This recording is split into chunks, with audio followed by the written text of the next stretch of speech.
ஆண்டாள் நாச்சியார் எம்பெருமானார் ஜீயர் திருவடிகளே சரணம். நமஸ்காரம்.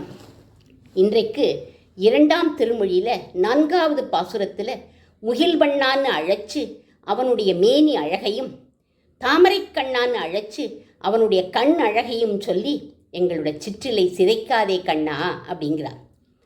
பெய்யுமா முகில் முகில் போல் வண்ணா அப்படின்னு அழைக்கிறார்.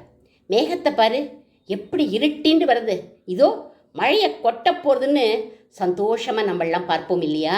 அந்த மாதிரி நீருண்ட மேகமாக முகில் வண்ணனை பார்த்தா நம்மளுடைய தாபம் எல்லாம் தீந்து போயிடும் அப்படிங்கிறார். மழை கொட்டுறது மாதிரி கிருப்பையை கொட்டிடுவான் இந்த கார்மேக வண்ணன்னு சொல்கிறா ஆண்டாள் நாச்சியார். உந்தன் பேச்சும் செய்கையும் எங்களை மையலேற்றி மயக்கி வேற நினைவு இல்லாதபடி பண்ணிவிடுறதே கண்ணா அப்படிங்கிறார். இவனை வழிபடுறதுக்கு பலவிதமான வழிகளை பல பேருக்கு காட்டினான் கண்ணபிரான். என்ன பலவிதமான வழிகள்? யமம், நியமம், பிராணாயாமம்னு அஷ்டாங்க யோகமே சிறந்ததுன்னு சொல்லி ரிஷிகளை வனத்தில் கொண்டு போய் உட்காத்தி வச்சுட்டான். ஸ்ரவணம், கீர்த்தனம், ஸ்மரணம்னு 9 வித பக்தியை பாகவதாளுக்கு காட்டி அவளையும் ஓரங்கட்டி வச்சுட்டான்.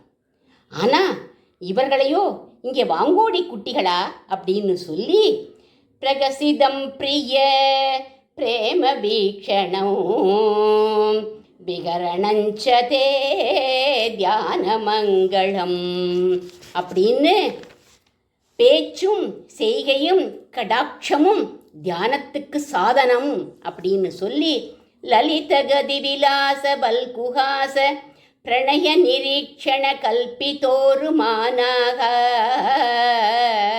அப்படின்னு அசாதாரணமான பக்தி மார்க்கத்தை இவாளுக்கு காண்பிச்சான். அடுத்ததா முக லாவண்யத்தை சொல்கிறா ஆண்டாள். உன் முகம் மாய மந்திரம்தான் கொலோ அப்படிங்கிறான். கண்ணா, எங்களை மயக்க மந்திரவாதியு போல ஏதாவது மாய மந்திரம் பண்ணுறியா நீ, இல்லை இந்திரஜாலம் பண்ணுறியா அப்படின்னு கேட்குறா. இந்த இடத்துல கிருஷ்ணபிரேமி சுவாமிகள் ரொம்ப ரசமாக சொல்லுவார். கண்ணன் வீதியில் வரப்போது அவனை பார்த்து மோகிச்சு ஒத்தர் பேசிக்கிறாளாம். ஏண்டி கண்ணன் ஏன் மயில் பீலி அணிஞ்சின்றிருக்கான் அப்படின்னு கேட்டா ஒருத்தி. இந்திரஜாலம் பண்ணுறவா, மந்திரம் பண்ணுறவாள்லாம் கையில் மயில் பீலி வச்சுட்டு தான் வருவான்னு என்னோட அத்தை பாட்டி சொன்னாடி அப்படிங்கிறா இன்னொருத்தி. ஓஹோ, அதனால தான் நம்மளை மயக்கிறதுக்காக மயில் பீலி அணிஞ்சின்றிருக்கானோ அப்படின்னா வேறொருத்தி. ஆனால் நம்ம நாச்சியார் சொல்கிறா, கண்ணா, எங்களை மயக்க உனக்கு அலங்காரமே தேவையில்லை, உன்னோட முகமே போரும்பா. உன் முகத்தில் அப்படி என்ன மாயப்பொடி வச்சுருக்க, எங்களெல்லாம் மயக்கிற அப்படின்னு கேட்குறா ஆண்டாள் நாச்சியார். கண்ணனும் நாச்சியாருடைய முகத்தை பார்த்து சொல்கிறானா இதே வார்த்தையை. உன் முகம் மாய மந்திரம்தான் கொலோ அப்படிங்கிறான். அவன் அப்படி சொன்ன உடனே இவள் அப்படியே மயங்கி போயிட்டா, அவன் மேலேயே விழுந்துட்டா நம்ம நாச்சியார். இப்படி ரசமாக வியாக்கியானம் பண்ணுறார் ஸ்ரீ ஸ்ரீ கிருஷ்ணபிரேமி சுவாமிகள்.